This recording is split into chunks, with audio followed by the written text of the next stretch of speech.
was jealous of Adam alayhi salam over a religious honor. His ego manifested because he thought he was more qualified to serve Allah's deen than Adam alayhi salam. I'm more qualified in this religious capacity. And you know, this arrogance manifests itself when somebody says, I should be the president of the masjid. I'm the right MSA president. Why did they pick him? Why did they pick her for this task? Why didn't they pick me? This is a religious task. You're not going to get it. You don't get money when you become MSA president. But yet you see across this country, people fighting tooth and nail over what? Religious titles. Who's in charge of the masjid? Whose opinion should be heard? This is a disease that started where? It's pretty old. That virus started with Iblis. Right? He's also for religious authority. And this is a disease. It's at the heart of it, it is a disease. And one has to identify that disease if it exists inside themselves. You know, when the attitude seeps inside you, thank God for me, because if it wasn't for me, I don't know, these people would have been so deviant. At least I'm here to set them straight. If that's your attitude, you've got a serious problem. Because now you think the deen depends on who? On yourself. The deen doesn't need us. We need Allah's deen, but Allah's deen is in no need of us. Wallahu ghaniyyun hamid. Allah is free of need. He doesn't need us. We have to humble ourselves. And this ego, again, you know, I'm talking about it in a religious context, but in another context, it even happens inside the family. If I die, who's going to take care of my family? Who's going to pay the bills? If I don't do it, who's going to do it? That thought comes in your mind, right? Our time of death is written. Whether you think you need to save this much money or that much money, or you need to get that promotion, or you know, whatever you need to do, you think what you need to do, but if Allah decides, I'm gone tonight.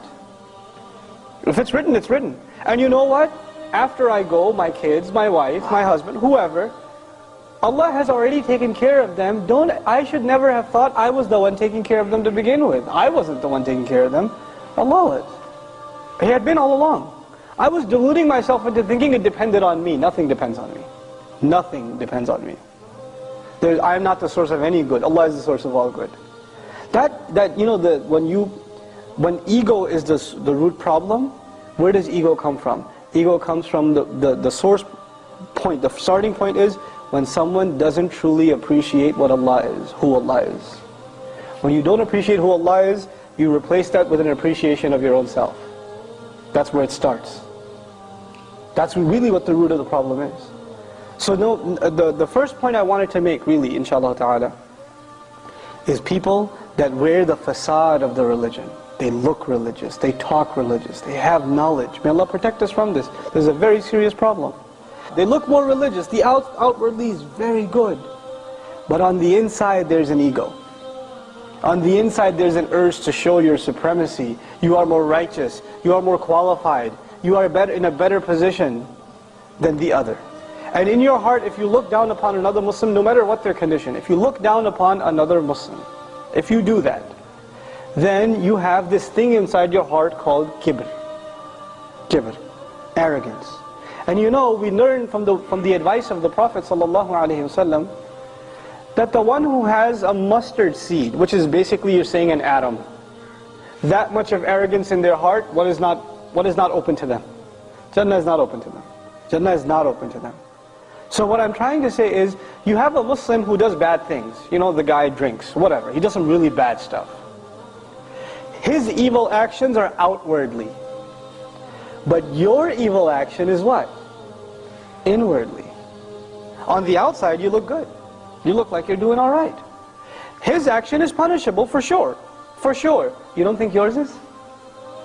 And if you were to compare, even though nobody's condoning his behavior, if you were to compare, which is a bigger problem that is harder to fix? Think about that. Is arrogance a bigger problem to fix? You know why it's a bigger problem? Because you can't even see it. At least his drinking problem, you could see it. There are things you could do to address it. But this problem in here, it's a hard thing to fix, because it's deep down inside, and the only one who can sense it is who? Yourself. Nobody can tell you. If it's in there, it's in there.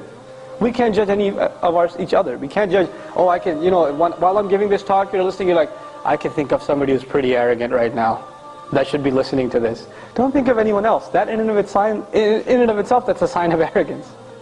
Who should you be thinking of? Yourself. The counsel of the religion is not for anyone else first. Who is it for first? Yourself.